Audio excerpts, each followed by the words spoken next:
Alright, Jeff Phillips here with my rundown of episode 2, an action-packed episode. That was kind of cool. It all kicked off with the bus bash ambush. So I had my guys hiding and I had to distract the guys on the bus so they could run on and surprise them. So in my opinion, self-defense is all about that surprise element that, you know, when you're not prepared for it. And I think we were able to achieve that because when we ran on the bus, Gabby, Rokus's wife, was screaming, so that was kind of cool. And just the deer in headlights moment where people turned around, and it could have been confusion about, you know, what's going on in the drill, but all the same, it caused the same reactions and things. So that was really great. Why we included that as well, we wanted to have a team fight in there somewhere where it was those guys fighting together against a bunch of bad guys. Also to throw in multiple attackers as well, so a little bit more on multiple attackers, as well as the usual problems that a bus gives. So after that, we moved to the circle drill. Now the circle drill, doesn't everyone in RBSD do some kind of drill like that? Well, at least I thought they did. How the circle drill operates is the person stands in the middle, they're in an allocated floor space, all the attackers are to the side. They had 6 designated attacks that were the same for everyone.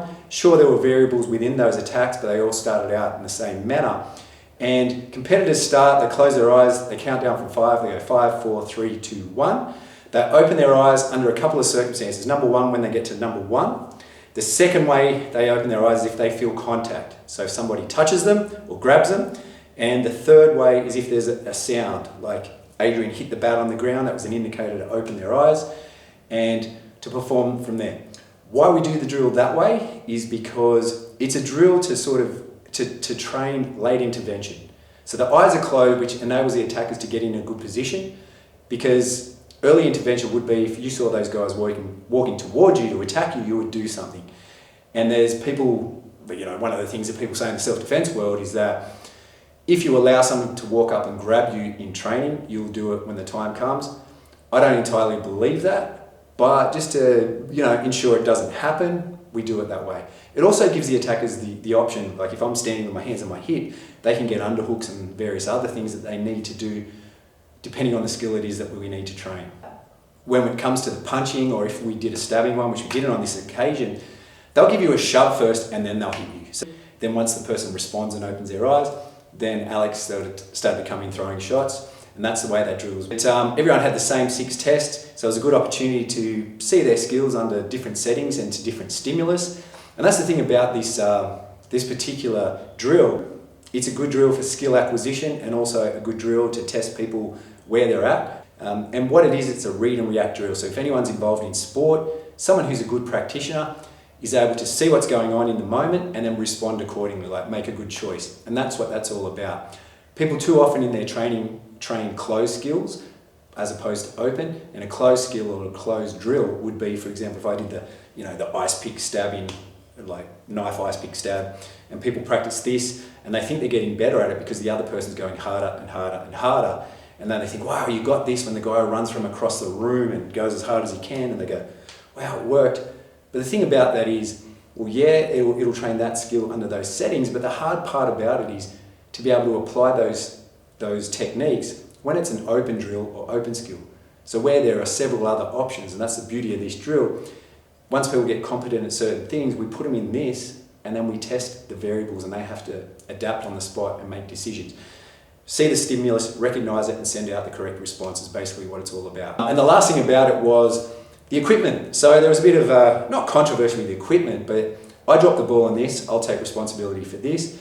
I just assume that everyone who uses this kind of equipment knows to do it up as tight as you possibly can. So to put it on and absolutely crank it so it doesn't move. That wasn't the case. People came in with them on loosely, and so that's why they started to move. If you fasten them the right way, they don't move at all. And that equipment, that's my equipment, is the best that you can use for this. That's why we sort of got them on board. Of all the equipment going around, they're number 1 in my opinion, so we got them. People will sit there, and I know there's people out there watching all of these videos going, oh, what's with all the padding, you know? Do it without padding. And I just think, shut up, idiot. Like, what?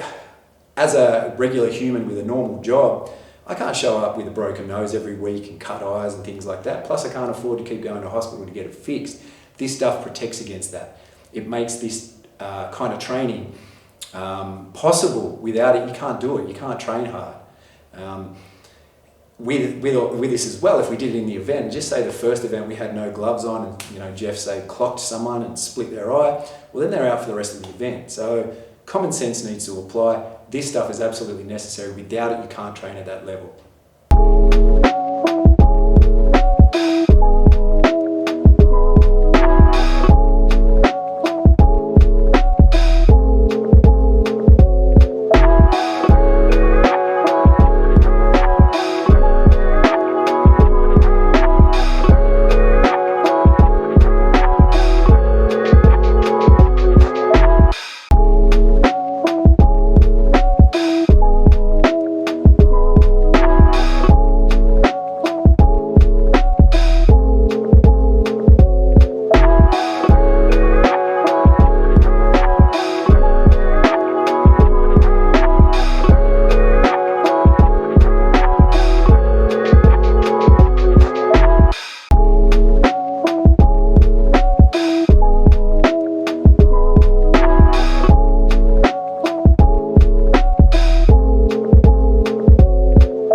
And so I'm really looking forward to episode 3, Hide and Go Stab. It's one of my favorites, and I'll be back with a rundown of that after it comes out.